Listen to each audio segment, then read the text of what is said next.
We're talking about this area just becoming open water. We're in the middle of an industrial build out here. It feels like being surrounded and attacked by something from elsewhere. The real critical infrastructure is the water, the air, and the land, and the human people, the humanity. Louisiana is becoming the most creative, problem-solving state. We started this without money, without experience as young people.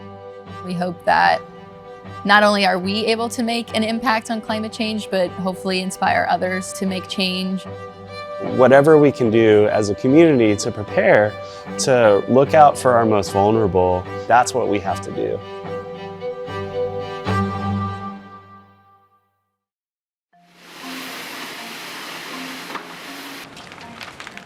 The climate crisis is a code red for humanity. Today, scientists, global leaders, and many CEOs agree on the need to move away from fossil fuels to prevent the worst climate outcomes. The scientific consensus is clear. The world today is confronted with an urgent carbon crisis. The science is so clear, right? 80% of global heating is caused by burning fossil fuels. We have to stop that. But on the United States Gulf Coast, one type of fossil fuel infrastructure is expanding at a rapid rate: liquefied natural gas, or LNG, which is another term for the fossil fuel methane. James Hyatt is a resident of Lake Charles, Louisiana, and a climate activist who's watched LNG expansion transform his world.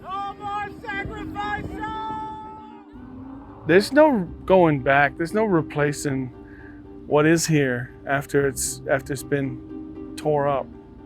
It feels like being surrounded and attacked by something from elsewhere. In the last 5 years, the U.S. has dramatically increased LNG exports. Last year, the U.S., for the first time ever, was the largest exporter of LNG in the world. If the industry's plans progress, there will soon be more than 24 LNG terminals operating in the U.S. in the coming decades. This includes 7 export terminals operating today, plus 5 facilities currently being built or expanded, and nearly 24 more in planning stages, the majority of which would be along the Gulf Coast, including several around Calcasieu Lake, which sits just 10 miles south of Hyatt's home in Lake Charles. Yeah, we're here. We're at Calcasieu Point. It's a park, a boat launch at the mouth of the intercoastal, where the intercoastal crosses the Calcasieu River. It's the only place I know of in Calcasieu Parish where you can come, you can watch the sunset over the rivers and the trees and not have to watch it set over a bunch of smokestacks and distillation towers and infrastructure of industry. That's the state bird. State bird, Louisiana. Pterodactyl. We're in the middle of an industrial build out here. There's 4 massive facilities that are already permitted and just waiting to get built. If all of the facilities are built that are permitted, what could happen is this could be like standing in the middle of a parking lot, a concrete jungle with massive tanks all over the place. It's smoke and fire everywhere. That fire comes from flaring, the practice of burning off natural gas as part of the overall process of bringing it to market.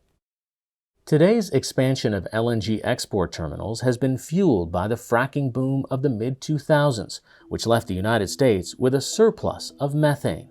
Most of the natural gas that comes from fracking within the U.S. can be distributed through a network of pipelines across the country. But pipes only go so far. To sell it overseas, fracked methane is converted to liquid, which is easier to store and transport. And that's because cooling natural gas decreases its volume by 600 times, so you can really pack in a lot of LNG onto those ships. The Center for LNG, which represents 5 major U.S. LNG companies, states on its website that methane has, quote, played a significant role in reducing CO2 emissions from the U.S. power sector. But methane is a greenhouse gas that's 80 times more potent than CO2 over a 20-year period.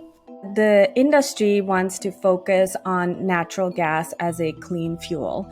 However, there is deception in the way that's being presented. Instead of looking at perhaps only the very end where LNG is burned, if you think about the entire supply chain of fracking, methane loss through flaring, methane leaks throughout pipeline transportation, and put this all together, we are really looking at a climate warming methane gas, and we really have no carbon budget to be engaging in this infrastructure at this point in our climate crisis. According to data compiled by the World Bank, the U.S. has flared an average of about 10 billion cubic meters of methane each year over the last decade. That amounts to the equivalent emissions of roughly 6.5 million cars per year. The Center for LNG also states on its website that its members are committed to making investments in processes and technologies to address and improve methane emissions management. But a UN assessment on methane called the expansion of methane infrastructure and usage incompatible with limiting global warming to 1.5 degrees Celsius above pre-industrial levels, which scientists say is the threshold for far more severe climate change impacts. Some are already seeing impacts of the climate crisis in their own backyard. Repeated hurricanes have devastated southwest Louisiana, where Hyatt lives. When I grew up here, we had one hurricane scare. And then in 2005, out of nowhere, Hurricane Katrina devastated New Orleans. Katrina and Rita were the same year. Rita, nobody talks about. That devastated this part. And in the last, 4 or 5 years, it seems like every single year, one storm just wallops someplace awful. This word resilient comes up a lot, and the people of Louisiana are nothing if not resilient, but at some point you get tired, and you don't want to have to be resilient to live. LNG facilities also emit air pollutants, such as particulate matter and volatile organic compounds that are linked to conditions like asthma, heart disease, and cancer. LNG, natural gas, or fracked gas impacts health right from the time you're in your mother's womb all the way to the end of life. The majority of the LNG terminals that are planned for construction are in communities that already have a high level of air toxics and air pollution. So the entire supply chain of methane gas is a public health risk, and it impacts communities of color and low-income communities disproportionately. These are things that are like, it's not some statistic in a book. Each statistic in the book is a person, but it's different when you know these people. It's almost as if they are the sacrifice. The Center for LNG says it advocates for rules and policies that protect the environment while allowing consumers continued access to LNG and its environmental and economic benefits. If we continue on this path, we are all in peril. There's absolutely no reason why we should continue down this for the profit of so few. Hyatt's one of a growing number of activists who are speaking out against the expansion of LNG. This is where we had our march on the water, had a boat parade. It was the second year they did this, basically a trade show for oil and gas and for liquefied natural gas. And they kept calling us the ground zero of LNG. We brought people up from across the coast to tell these directors that enough is enough. We don't need any more of these facilities in our communities. And the shrimpers, oystermen from Cameron Parish came up with their boats. I don't know if we stopped anything, but we got to be together. And solidarity is so important because sometimes you feel like you're alone and you might be fighting this battle against this behemoth by yourself. And the truth is you're not alone. There's people all over who are being marginalized by these huge corporations.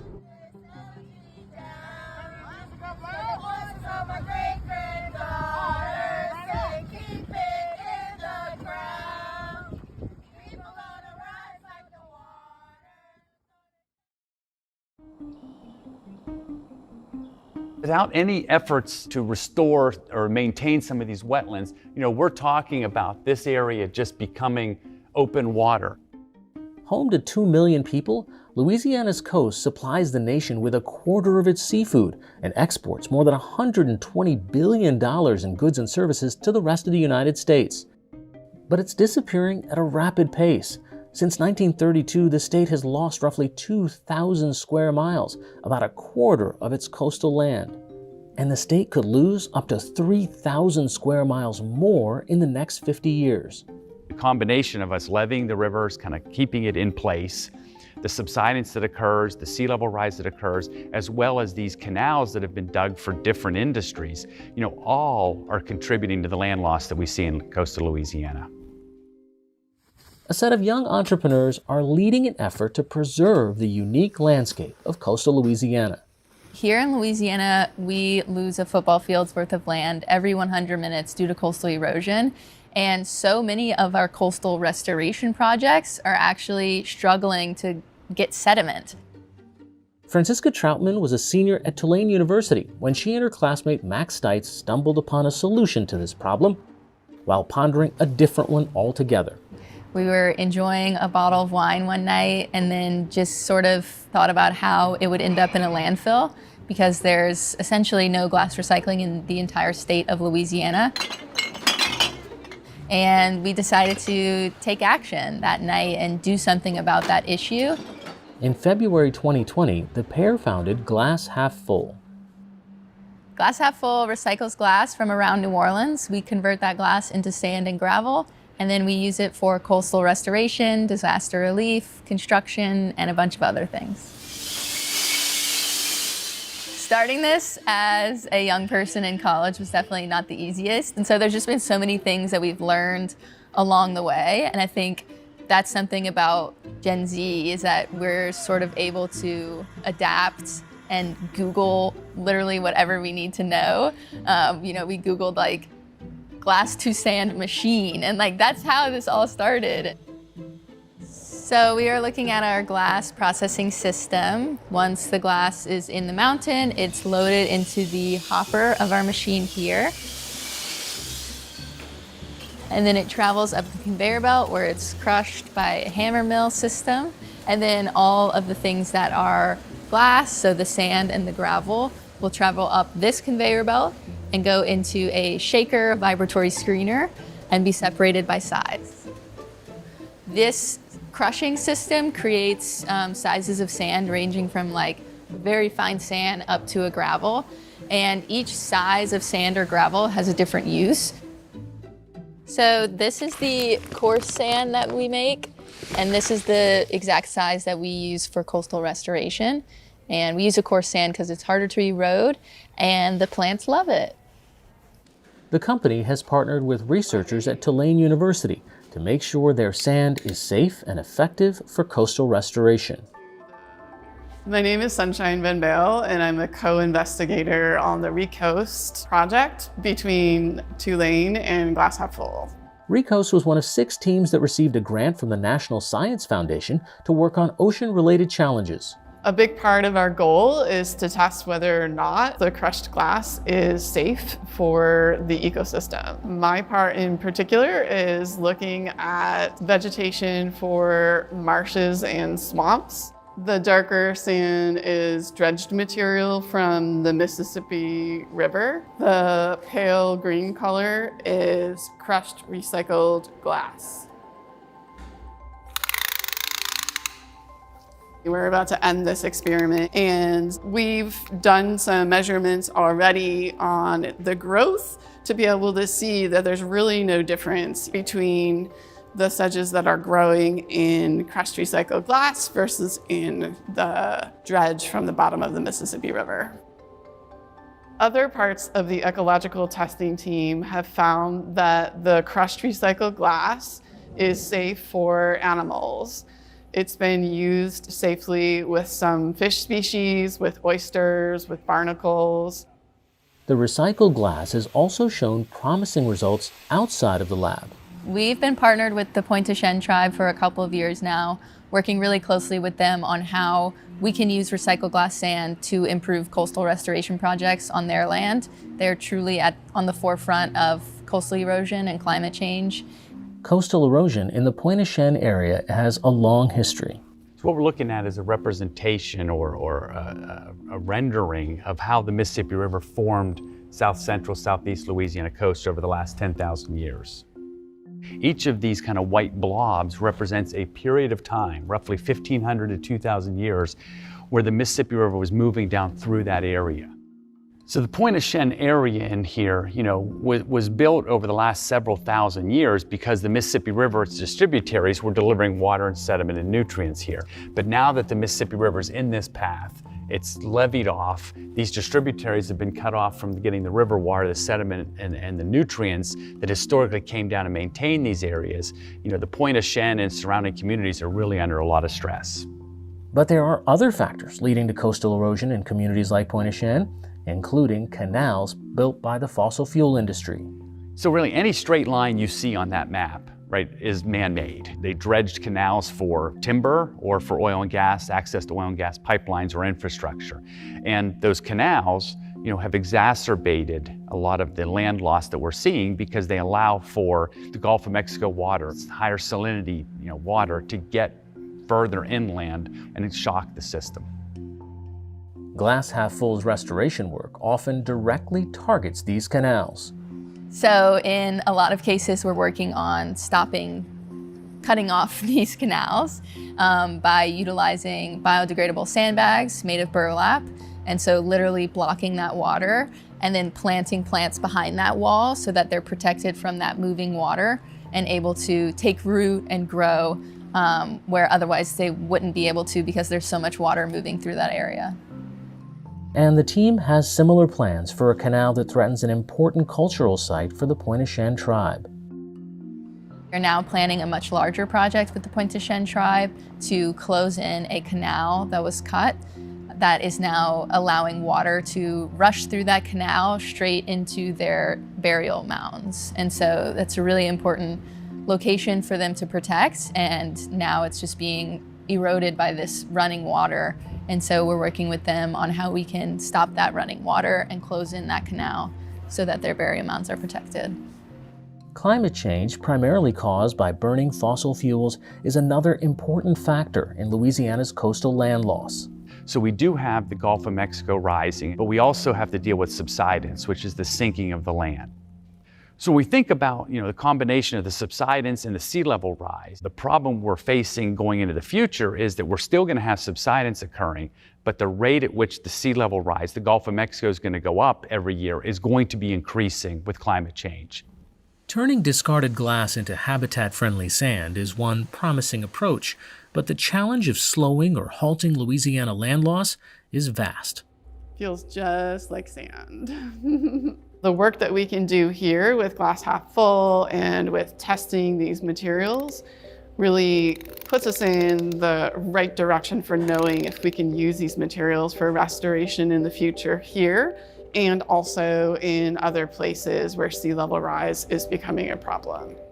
Our work is definitely a response to climate change and a response to inaction on the part of government, honestly, for not taking care of our waste systems and ensuring that they're more circular and more sustainable. We are a direct response to that, and we hope that not only are we able to make an impact on climate change, but hopefully inspire others to make change. We started this without money, without experience as young people, and so showing other people that they can do the same in their community and partner with people who care and actually make meaningful change.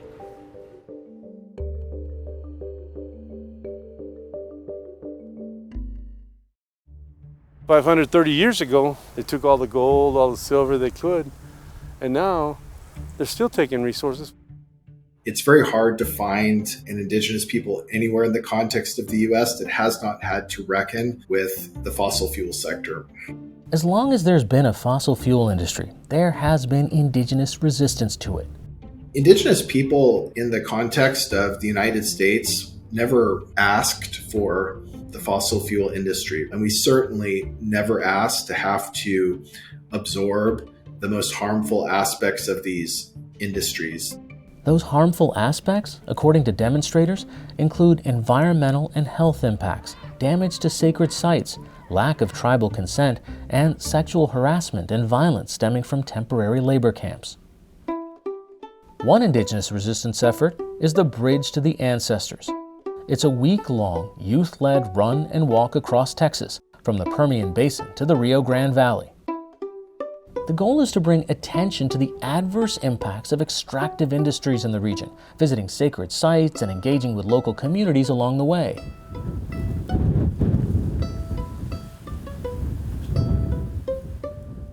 Our ancestors are right here, bro. Right there, that's our ancestors. Juan Mencius is the tribal chairman for Eshtokna, or the Carrizo Comecrudo tribe, the indigenous community leading the Bridge to the Ancestors. They've always attacked those traditions, those lifeways of who we are. And that's why this walk is important. That's the bridge that we're trying to create, not just as elders, but also as connecting to our ancestors, because our ancestors need that connection and our young people need that connection.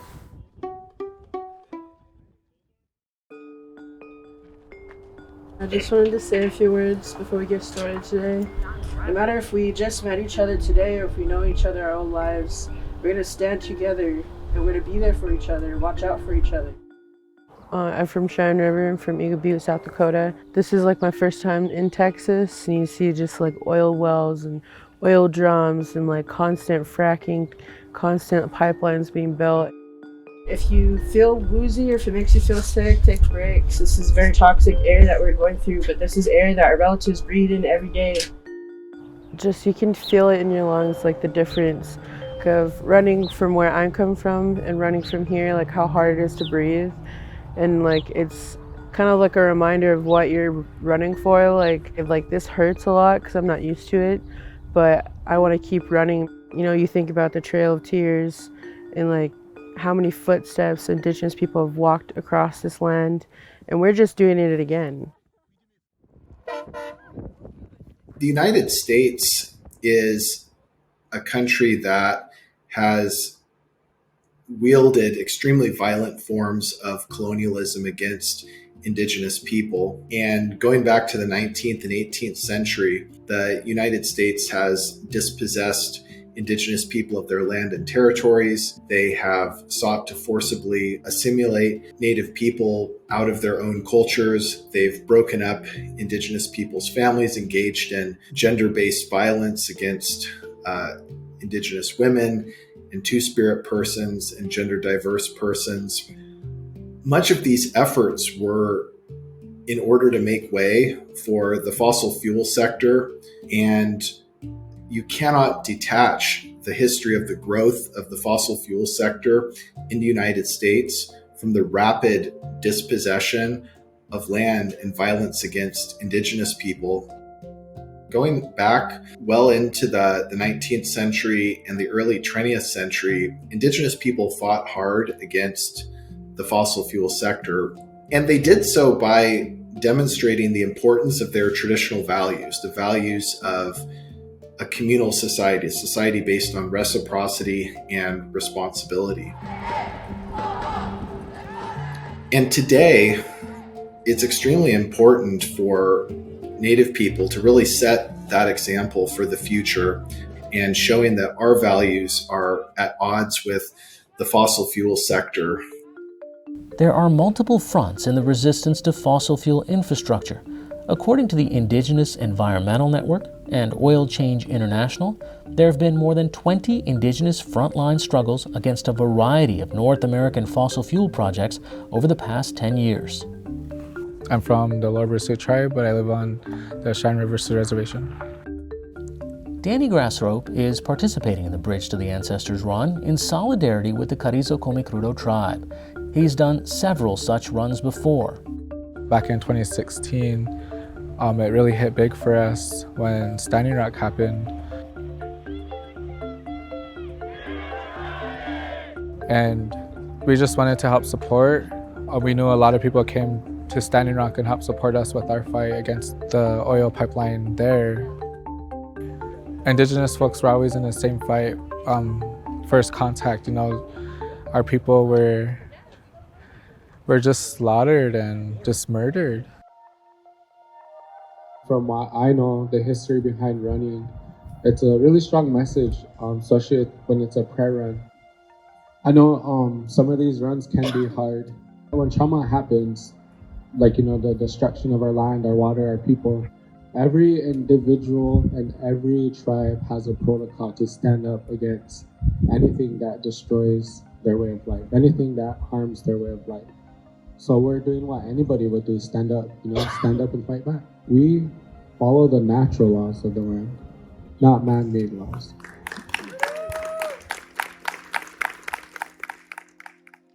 For generations, actually, the United States has criminalized people that are simply trying to protect their land. They've created the image that they were people that were breaking the law, but whose law? People that were, committing acts of violence without discussing the overall violence that the fossil fuel sector and U.S. colonialism overall was committing. According to the International Center for Not-for-Profit Law, 17 states, including Texas, have passed legislation creating new or stiffer criminal penalties for protesting near oil and gas facilities. Many of these laws define oil and gas pipelines as critical infrastructure, a designation that stems from post-9/11 national security legislation. But not everyone agrees with this classification. Real critical infrastructure is the water, the air, and the land, and the human people, the humanity. When people call us resistors, our activists, our environmentalists, it's not just about that, it's about who we are, it's about our way of life. So when these fossil fuels industries come, those are modern day warfare tactics against us indigenous people. The genocide is still on our people. Everyone, go ahead and give a hand for Krista Mancias. I thank you all for coming out today. Well, the whole week has been an emotional ride for all of us. The Bridge to the Ancestors run from the Permian Basin all the way down to the Gulf. Having this trip throughout, from Monahans all the way to here, is been surreal because we've been, crossing and visiting so many sacred sites. No matter what front line it is, whether it be here, at the Rio Grande, at this pipeline crossing, or whether it be in North Dapple, in Standing Rock in North Dakota, no matter what front lines we're standing on, we're all standing together. These frontline efforts are getting results. According to the Indigenous Environmental Network and Oil Change International, Indigenous resistance has stopped or delayed greenhouse gas pollution equivalent to at least 1/4 of annual U.S. and Canadian emissions. I think the future of resistance to fossil fuels really involves Indigenous people really demonstrating and showing that we do have a different pathway forward.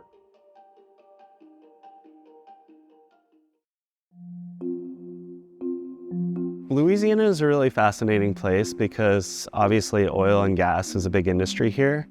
But the other thing that's happening is Louisiana is becoming the most creative, problem-solving state because we're also dealing with climate in a way that few other places are dealing with it. Climate change is leading to more intense and destructive hurricanes along the Gulf Coast. One of the dangers of hurricanes is power outages. These outages are becoming more frequent thanks to extreme weather, and they leave residents vulnerable to life-threatening perils like heat exhaustion. But one community initiative is responding to this threat and protecting the unique culture of New Orleans along the way. After a hurricane, you're basically on your own as a citizen. In the aftermath of Hurricane Ida, Devin DeWolf's neighborhood in New Orleans lost power.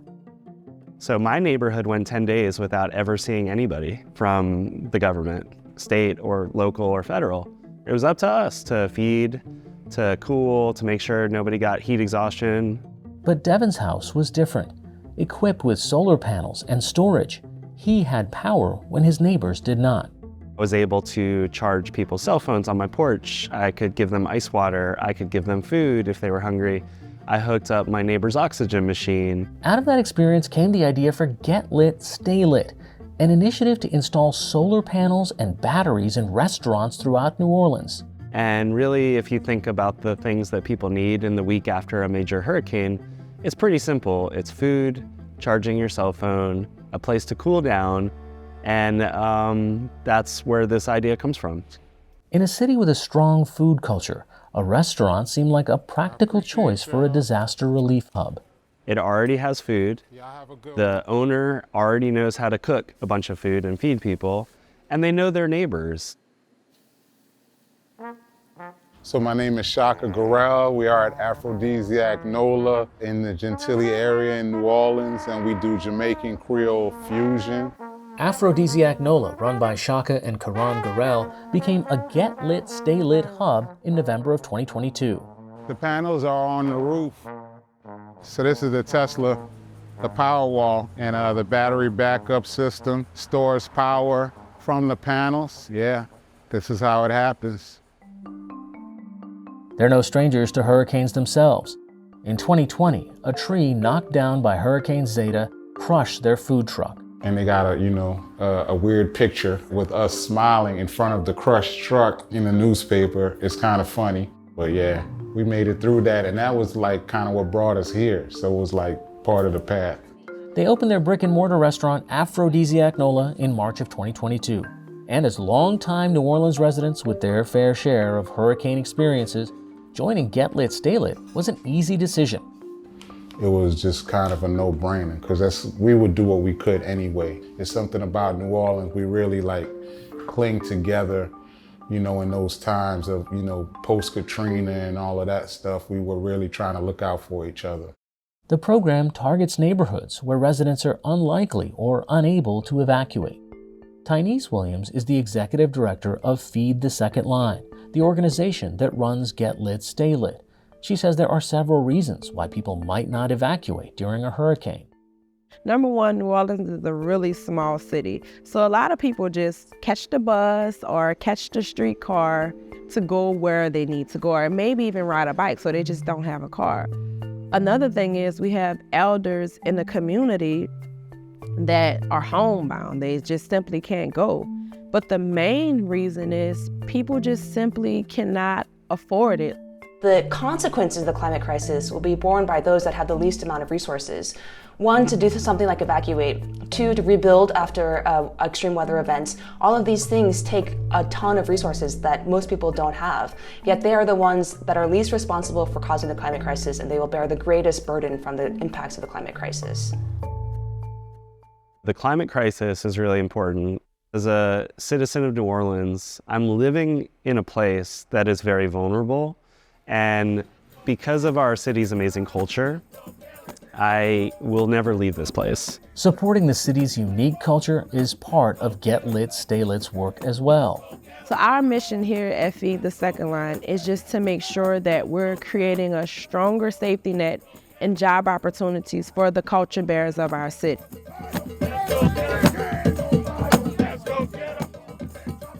Downtown Super Sunday, I'm on fire.